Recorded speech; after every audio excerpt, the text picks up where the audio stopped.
Salve, muito boa noite. Nós estamos aqui nos estúdios da Rede Vida em Brasília para mais um Frente a Frente. Vamos falar aqui de política. A política é nossa de cada dia, você sabe. A política define a sua vida, o aluguel, a comida das crianças, a escola, e é isso. Por isso trazemos aqui sempre políticos de vários setores para mostrar a você como andam os bastidores por aqui. Hoje, especialmente, um dia muito triste.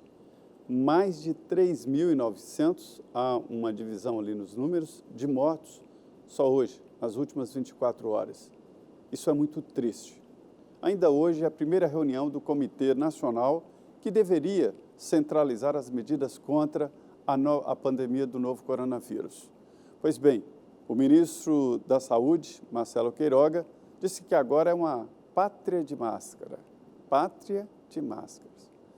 Horas depois, o presidente Jair Bolsonaro saiu dizendo que, sem máscara, dizendo que não é bem assim, de que o povo tem que ir para as ruas e que, principalmente, não resolve ficando em casa. E há mesmo divergências, dúvidas. Esse lockdown, esse fechamento completo, não há uma comprovação de que ele realmente reduz a infecção. Não é cura, não é vacina e, portanto, existe mesmo esta dúvida. Pois é, para falar sobre estes e outros assuntos aqui no Frente a Frente, está aqui o vice-líder do MDB na Câmara, o deputado Hildo Rocha. Deputado, muito obrigado pela sua presença aqui nos estúdios da Rede Vida. Muito obrigado, Zé Maria, pelo convite. Quero cumprimentar você, cumprimentar todos os telespectadores da Rede Vida, cumprimentar a Denise, que está aqui também, grande jornalista, igual você, que disse agora há pouco. São dois jornalistas que têm conhecimento da política e dos bastidores da política muito grande.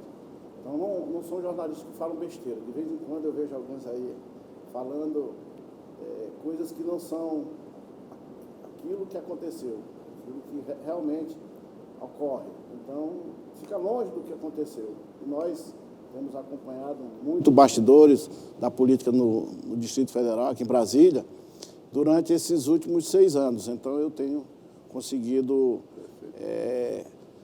perceber ou comprovar aqueles que realmente conseguem avaliar de forma correta a política brasileira. Pois é, e seja bem-vindo aqui. Você viu que a conversa hoje será muito boa. E nesta mesa redonda aqui, a minha parceira de sempre, Denise Rotenburg. Boa noite, Denise. Boa noite, Zé Maria. Boa noite, deputado. Muito obrigada por ter aceito o nosso convite. Boa noite para você que está aqui conosco nessa noite assistindo o Frente a Frente, acompanhando para se inteirar aí das últimas notícias. E aqui em Brasília, viu, elas não faltam. Hoje, por exemplo, teve aí a apresentação dos novos comandantes das Forças Armadas. Não foi do jeito que o presidente Bolsonaro gostaria, porque esses comandantes chegam para fazer o que já estava sendo feito, ou seja, eles não vão para as ruas contra lockdown ou qualquer coisa parecida como queria o presidente da República. Isso, se for para fazer, terá que ser feito em conjunto e no diálogo ali com os deputados, com os senadores, com os governadores e com os prefeitos. Ninguém faz nada sozinho numa democracia, né, deputado? E o senhor que está aí já no seu 2º mandato de deputado federal, é extremamente respeitado no Congresso. Como é que o senhor está vendo essa reforma ministerial do presidente Jair Bolsonaro para organizar a base no Congresso? Vai funcionar? Eu acredito que melhora a relação entre o Palácio do Planalto e o Parlamento, tendo em vista que a nova ministra da Secretaria de Governo é uma deputada. Embora ela não tenha uma grande experiência na área política, porque é o primeiro mandato dela, mas ela é muito hábil, muito inteligente. Entretanto, os demais ministros, me parece que não respeitam muito os outros colegas ministros, principalmente quem senta naquela cadeira de ministro da Secretaria de Governo. Eu tenho visto que o ministro general Ramos teve dificuldade de ter atendido os acordos que ele fechou com as lideranças dentro do Congresso Nacional, assim como também o antecessor dele, que também era general da reserva. Então, eles tiveram muita dificuldade para serem atendidos pelos outros ministros. O próprio Onix, né? O próprio Onix também teve dificuldade. Então, não é fácil. Tem que dar caneta. Tem que dar caneta. Eu, inclusive, disse uma vez, brincando com o ministro Ramos, que a caneta dele estava faltando tinta. E ele até ficou meio chateado, porque foi motivo de matéria em um dos jornais de grande circulação aqui, porque quando eu falei com ele lá no Salão Verde, tinha uma repórter, uma jornalista próximo dele, e o viu e repercutiu no jornal. Mas foi isso mesmo. Eu acho que o presidente da República é que tem que chamar os demais ministros e empoderar o ministro da Secretaria de Governo, dizer, olha, o que eles estão falando, o que ele está falando, ou ela no momento, o que ela está falando em meu nome. Pronto, acabou. Pois é, mas no Palácio do Planalto a gente vê que nenhum ministro, né? O Zé Maria lembrou bem, Onyx, e olha que o Onyx Lorenzoni era ministro da Casa Civil, não era nem ministro da Secretaria de Governo. O primeiro foi o general Santos Cruz, Exatamente. Que hoje em dia é um grande crítico do governo. Depois tivemos o general Ramos e agora temos a deputada Flávia Arruda. Como é que o senhor acha, o que ela precisa fazer? Se o presidente não chamar esses ministros, e dificilmente vai chamar, porque até agora nada disso aconteceu, como é que ela pode trabalhar? O que ela precisa fazer para conseguir ali se impor ou fazer com que o governo entenda que o cargo dela é importante? São as convocações que o parlamento faz, como foi feito hoje. Hoje mesmo, pela primeira vez na história dessa república, o ministro da Defesa foi convocado, não é convidado, foi convocado pela Câmara dos Deputados. Então, ele é obrigado a ir, no prazo de até 30 dias, ir lá e ouvir e responder às indagações dos deputados e das deputadas. Como é que foi a cochilada do governo isso aí? A cochilada foi muito grande, porque essa pauta foi publicada na semana passada. Então, o governo já sabia que hoje haveria essa matéria na pauta. Então, Votar a convocação. E até na hora que começaram a votar, começou o debate inicial, e eu perguntei para o autor da proposta, que é o deputado Elias Vaz, do Goiás. Eu digo, vem cá, o governo não falou com você? Aí ele disse, não, nunca me procurou. Eu digo, nenhum vice-líder? Ele, não, ninguém do governo. Aí eu perguntei depois, fui lá onde o presidente, perguntei para o presidente da comissão, vem cá, o governo não lhe procurou? Ele, não. Aí eu achei que o governo queria realmente que fosse aprovada a convocação do ministro, um general de exército, que até ontem estava na Casa Civil.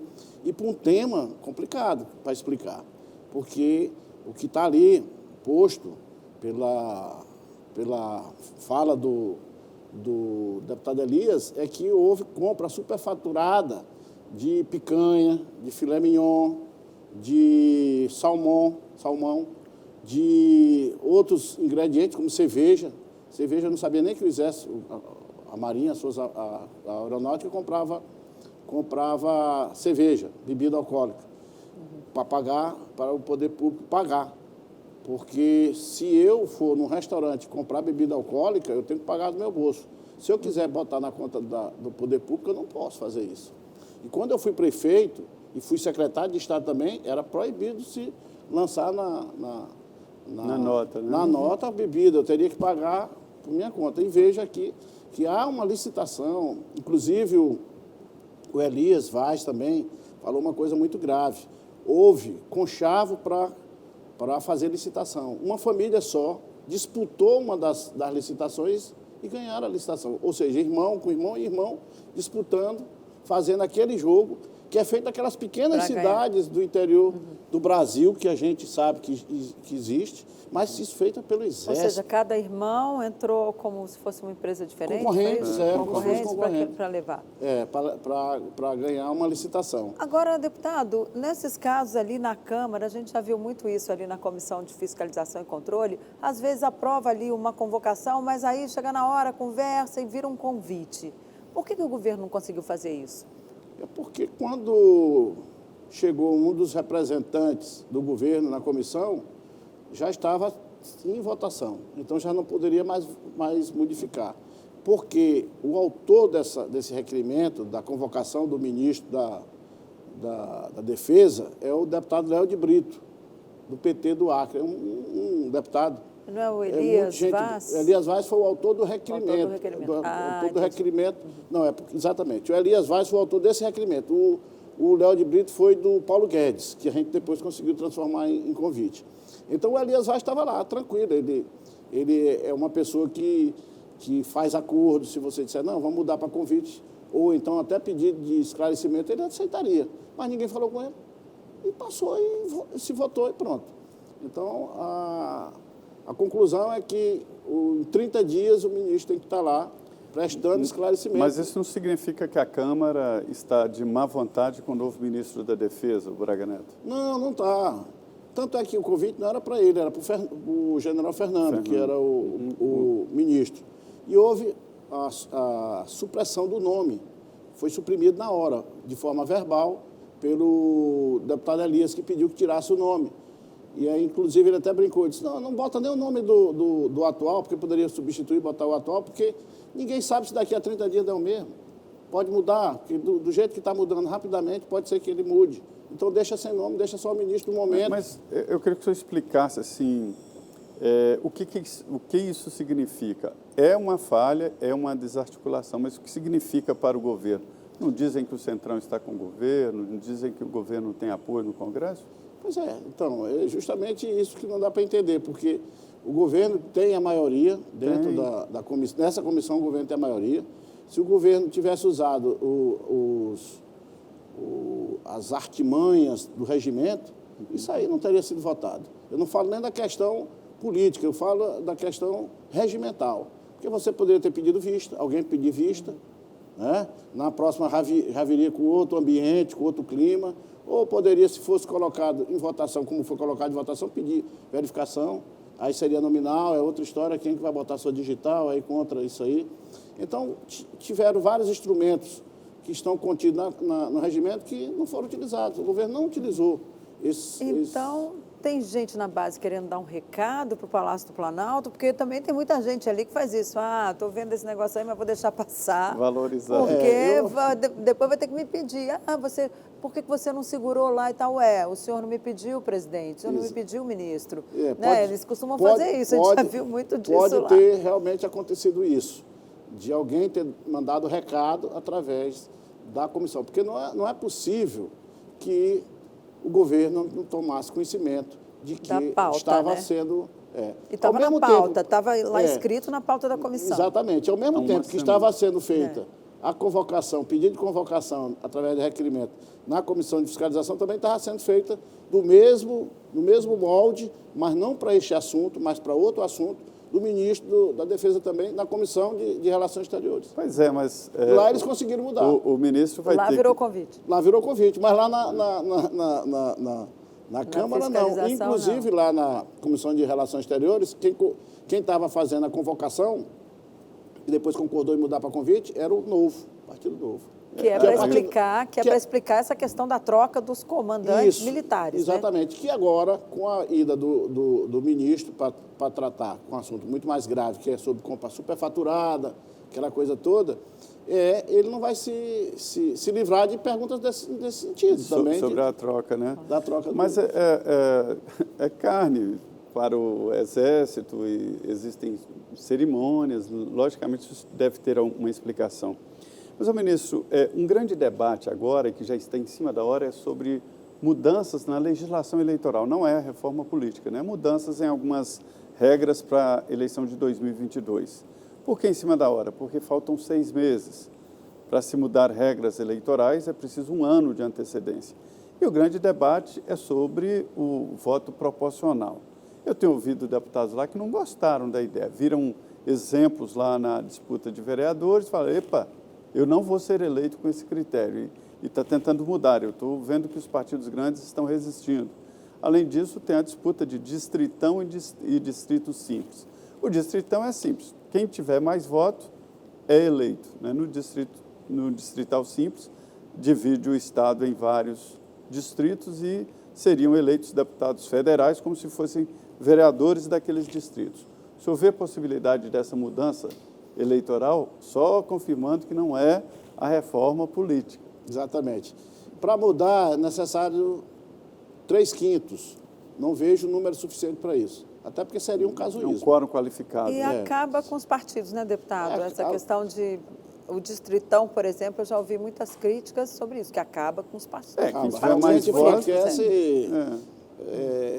enfraquece os partidos. Os 513 deputados federais não serão mais deputados de partidos, eleitos por partidos, eles serão eleitos por eles mesmos, porque serão os mais votados. Então, eu entendo que teremos dificuldade de aprovar essa proposta. Ela é muito forte, tem alguns deputados com muito interesse para que essa matéria seja aprovada, inclusive contando que, se não for aprovada, dificilmente no partido que ele se encontra tenha alguma possibilidade. E proporcional volta, não? O voto continuaria o voto proporcional, que é hoje, o que foi nas eleições passadas. As coligações proporcionais. Não, as coligações foram... Acabou-se as coligações, não volta também. Que é justamente para fortalecer os partidos, né, que isso foi feito. Tem a ideia de criar uma federação de partidos, que não passou, né, lá atrás. Não passou, também. Mas há uma ideia de se passar essa federação de partidos. Retomar essa discussão. Que seria como... Depois da eleição, né? Não, a federação de partido, ela verticaliza a disputa eleitoral. Como assim? Vamos dizer que o MDB, que é o partido que eu pertenço, ele se coligue em nenhuma federação partidária com o PT. Se ele se coliga com o PT, ele vai ser aliado do PT durante os 4 anos. Ou seja, o PT for governo, oposição, o MDB tem que acompanhar. É isso que está sendo proposto. Só que eu também não acredito que passe. Difícil, então, né? Ainda mais nesse sistema tão louco. Eu acredito que o modelo existente é o que vai prevalecer. O que pode ser mudado, que eu vejo que há uma possibilidade, é a quantidade de candidatos por partido. Hoje é 1,5 e passará a ser... Tem proposta de meio, a metade, mas a proposta que eu vejo com mais força é de número igual. Ou seja, se uma Assembleia Legislativa, como é o caso do Maranhão, que tem 42 deputados, o partido poderá lançar 42 candidatos, não mais 1,5. Tá? Ou seja, vai diminuir o número. Diminui a quantidade de concorrentes, porque é para todos os partidos. Ok, nós vamos para o nosso primeiro intervalo. Eu convido você a ficar aqui com a gente, que ainda tem muito assunto para a gente discutir. Covid-19, vacinas, como é que está esse atendimento, o que o Congresso vai fazer. E também, hoje, 31 de março, é um dia que também vai ser debatido aqui nessa mesa. Não saia daí, voltamos em 2 minutos.